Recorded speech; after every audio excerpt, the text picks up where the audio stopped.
Really wanted to find a way to support personal trainers beyond what I was doing as a life coach. You know, a lot of trainers, they can't afford to work with a life coach one-on-one every month. You know, it's an investment, and a lot of trainers, it's just not an investment they're able to make.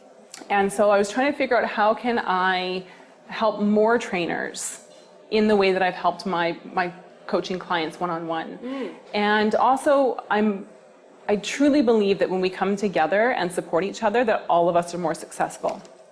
Yes. Of course, yeah. And it's something that in the industry, I've been trying a really long time to shift the tides when it comes to that, and encourage trainers who are new to work together and to collaborate. And it's really difficult for trainers to do that in person. And so the collective is a way to bring trainers together in a virtual environment. It's a way for me to help support them with the expertise and the background that I have. And it's also a way for me to bring in some of my favorite people who are brilliant at what they do, who I know can help these personal trainers in other aspects of their business. Because we were talking about that. Usually a personal trainer gets into personal training because they love fitness and they love helping people, but they're not necessarily business owners. Exactly. So it's going to be such a beautiful place to go and get advice and assistance for their business. Exactly. And the thing that makes the collective really different is that it's two ways. So it's the experts giving information to the members, to the trainers, but the trainers have live access to these experts every month. And so it's like having a life coach in your back pocket, a kinesiology professor in your back pocket, a holistic nutritionist, a business coach, a marketing coach. Now, if you wanted to work with each one of those separately, independently, it would cost you a small fortune, and that's just not available for most trainers.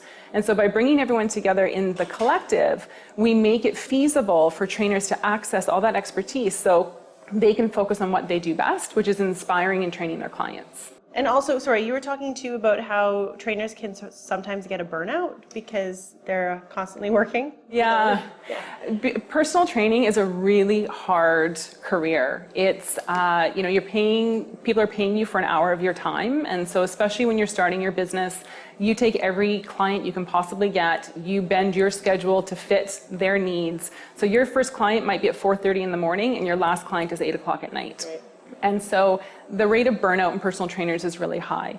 It can also be a really lonely profession. So depending on if they are working out of their own studio, they're in a fitness facility of some kind, it can be a very lonely type of profession for trainers. And so part of the purpose of the collective is to also connect the trainers with support and resources to help them with their own self-care. The other issue that can happen is, depending on the trainer's level of experience and training and education, there can be a hierarchy that comes to form within fitness facilities. And it's really tough for the more junior trainers to feel like there's a place where they can go and ask questions, a place where they can sort of look for some mentorship. And so the collective is also a place where those trainers who are looking for that guidance and that mentorship can come and know that, you know, no question is a silly question.